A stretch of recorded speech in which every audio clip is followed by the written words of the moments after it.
আসসালামু আলাইকুম ওয়া রাহমাতুল্লাহি ওয়া বারাকাতুহু। আমার নাম আশরাফুজ্জামান শাওন। আমি এখন উপস্থিত আছি লঞ্চে সামনের অংশে এবং আমার সাথে আছে আমার খুব কাছের ক্লাসমেট রেজাউল ইসলাম। রেজাউল ইসলাম পেশায় একজন শিক্ষক এবং ছাত্র।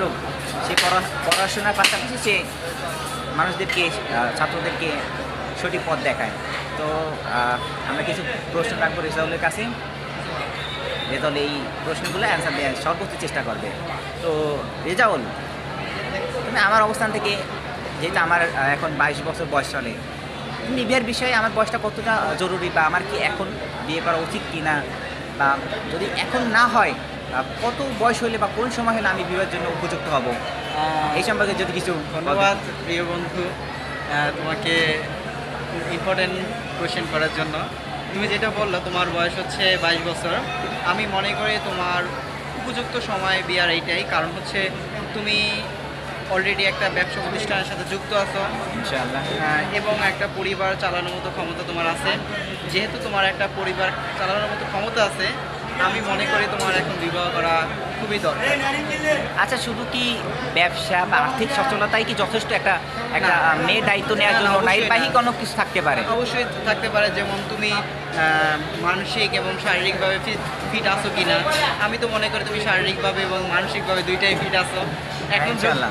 এখন যদি তুমি মানসিক এবং শারীরিকভাবে ফিট না থাকো, বা শারীরিকভাবে যদি ফিট না থাকো, তাহলে তুমি ডাক্তার আছে বা বিভিন্ন জনের কাছ থেকে পরামর্শ নিয়ে তারপর তুমি শারীরিকভাবে ফিট হতে পারো।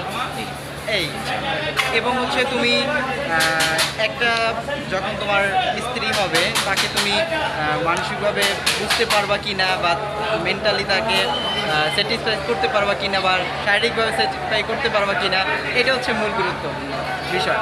আর আমি যেটা মনে করি আমরা আল্লাহ না করুক, সবার সমস্যা থাকতেই পারে, বা কারো সমস্যা আছে বা কারো সমস্যা নাই।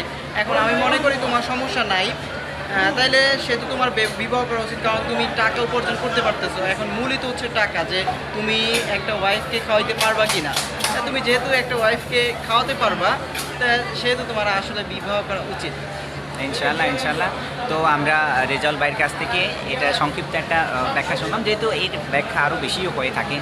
তো আমি আরও কিছু প্রশ্ন রাখতে চাই, যেহেতু আমাদের কোনো কাজ নেই, বেকার মানুষ। আমরা যে লঞ্চের চতুর্থ তলায় সম্ভবত, হ্যাঁ, চতুর্থ বা তৃতীয় তলা আমরা বসে আছি। আচ্ছা, চতুর্থ তলায় হবে সম্ভবত। আমরা এটা মানে লঞ্চে বসে আছি। তো আমি কিছু প্রশ্ন রাখতে চাই। যদিও এই রেজাউল ভাইয়ের যে কথার ভিতরে এখানে অর্থের যে সচ্ছলতা, আর্থিক সচ্ছলতা, এখানে কি শুধু আর্থিক সচ্ছলতাই মানে যথেষ্ট? সে 4টা বিবাহের ক্ষেত্রে এর বাইরে কিছু বিষয় থাকতে পারে?